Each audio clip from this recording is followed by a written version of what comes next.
What's up guys, welcome back to Deck Tech for Decks. I'm your host Caleb. Today we're looking at Kefka. This guy isn't as broken as some of the other Final Fantasy cards we've talked about this week, but he's still super strong and honestly super salt inducing. This guy's got a couple one card infinite combos attached to him as well, so we're going to talk about all that. We're going to talk about some gross ways to build him, and yeah, we're just going to talk about Kefka overall. So click on that whatnot link, get your free $15, go ahead and get 10% off of all of your Tolarian library proxies, and until the end of the month, you guys can get 10% off this awesome deck box. Now let's get right into what Kefka does. He's 5 CMC in Grixis colors and then says whenever Kefka enters the battlefield or attacks, each player discards a card. Then you draw a card for each card type discarded this way. Additionally, this guy has an activated ability for 8 CMC that allows you to transform Kefka and force an opponent to sacrifice a permanent of their choice. Whenever he transforms, he's a 5/7 with flying that says whenever an opponent loses life during your turn, you draw that many cards. Now this guy's pretty crazy, and honestly, I had two questions when I was looking at this guy. One, how fast can I get my opponents to discard their entire hand? And two, how fast can I reliably flip this guy and reanimate something like a Niv Mizzet and draw my entire deck? And the answer to that is pretty fast because we're in Grixis colors. So let's get right into what I would do for each of these strategies.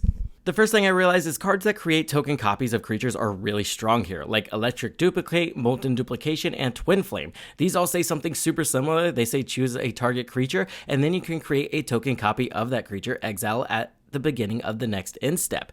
The cool thing here is, due to the legend rule, he's going to axe himself immediately, but we still get the ETB. So these kind of read like 2 CMC, draw 2 to 4 cards, and cause your opponents to discard a card. Not okay. This makes Saw in Half especially broken. For 2 generic and 1 black, we get an instant that says destroy target creature. If that creature dies this way, its controller creates 2 tokens that are copies of that creature, half their power and toughness. So this gives you 2 Kefka ETBs, then we have to sacrifice one of them, but we don't really care about that. We just caused our opponents to discard 2 cards, and we basically drew 4 to 5. Blink spells do something super similar here. We have Essence Flux at 1 CMC, Planar Incision at 2 CMC, and Siren's Ruse at, again, 2 CMC. So these are very cheap cards that are causing our opponents to discard their hand while we're getting card advantage. So again, I think this is a very gross way to build him. It also goes without saying that we can use clones here, right? Phantasmal Image is, again, 2 CMC. So for 2 CMC, we're going to get another Kefka ETB, and we're going to force our opponents to discard more cards. I do think there's a benefit to using non-creature spells, though, because we can use Displacer Kitten to blink our commander whenever we cast a non-creature spell.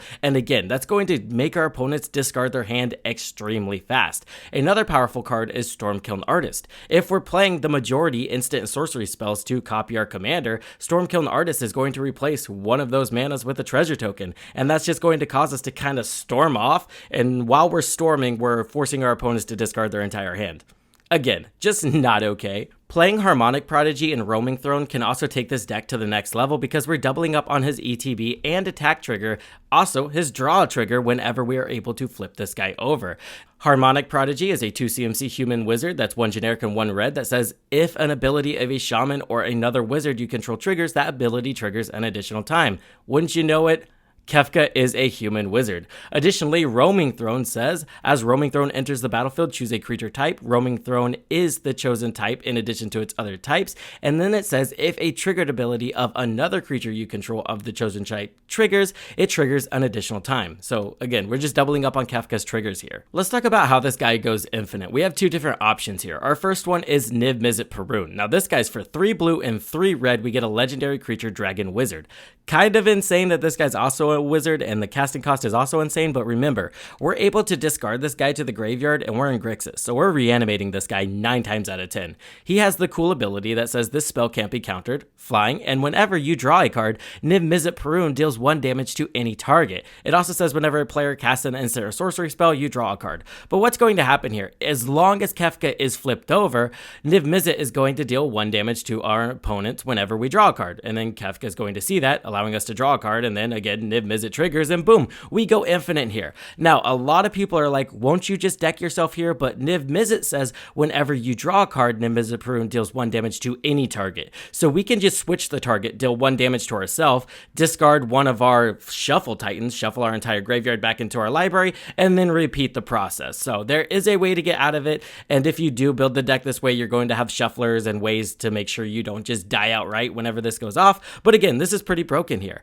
The other one is Psychosis Crawler, not as broken, but still pretty solid. For 5 generic, you get an artifact creature Phyrexian Horror that says Psychosis Crawler's power and toughness is each equal to the number of cards in your hand. It also says whenever you draw a card, each opponent loses 1 life. Now, this one is a little bit harder to stop because none of these are May abilities. The way you're going to have to stop this is by using Flash Enablers or a kill spell on your Psychosis Crawler to go ahead and stop the loop. Might I suggest a Fling effect to kill one of your opponents? Mana Geyser also seems solid here. For 5 CMC, you're basically going to flip your commander and have a bunch of leftover mana. So for 3 generic and 2 red, you get a sorcery that says add 1 red for each tapped land your opponents control. So if you cast this turn 5 or 6 after you cast Kefka, 9 times out of 10, you're adding 15 mana to your mana pool, and you're flipping this guy super easy. Some other super strong cards in the deck are going to be cards like Waste Not. This is 1 generic and 1 black for an enchantment that says whenever an opponent discards a creature card, you get to generate a 2/2 black zombie creature token. Whenever an opponent discards a land card, you get 2 black mana, and then whenever an opponent discards a non-creature non-land card, you get to straight up draw a card. Monument Endurance for 3 CMC, you get an artifact that says whenever you discard a card, choose one that hasn't been chosen this turn. You can draw a card, create a treasure token, or each opponent loses 3 life. Notably, we want that treasure token to help us storm off, and we want that card advantage to draw more cards. Guess Grimoire is also pretty solid here. For 4 CMC, you get an artifact that says whenever an opponent discards a card from his or her hand, you can draw a card. So that's pretty solid here as well. We can draw 3 cards regardless of what our opponents discard, and then we're going to get the added card advantage from Kefka's ability. Tergrid, God of Fright, also not okay here, but this commander's kind of already not okay, so why not? For 3 generic and 2 black, you get a legendary creature god with Menace that says whenever an opponent sacrifices a non-token permanent or discards a permanent card, you may put that card from a graveyard onto the battlefield under your control. So now we're just straight up stealing our opponent's cards that they're being forced to discard.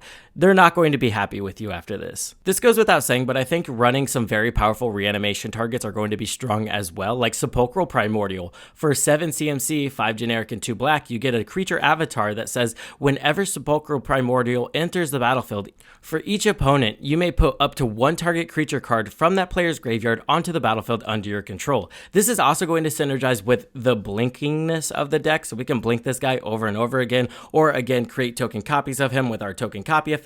Just getting this guy's ETB is going to be insane. This also goes without saying, but you're definitely going to want to play cards like Reanimate, Animate Dead, and Dance of the Dead. This way, whenever we're creating token copies of Kefka, we can actually just send him to the graveyard and reanimate him with one of these effects to get another ETB, or again, we're discarding something like Niv-Mizzet Perun and then instantly reanimating him to try to win the game. Either version of this is really strong here. And just because I know people are going to ask, do I think this guy has CEDH potential? The answer is yes. One, he's in Grixis colors, so you can kind of just play anything in Grixis and kind of just get there sometimes. Additionally, this guy has card advantage tacked onto him with a way to take card advantage from our opponents. So I think the top side of this guy is going to be most used in CEDH, but I could see a scenario if a game goes long enough, we flip this guy over and we're able to just take the win out of nowhere. Flexible cards like that are super strong in CEDH, and again, I think just having a 5 CMC commander with card advantage tacked onto it that rips our hand from our opponents is going to be strong enough here.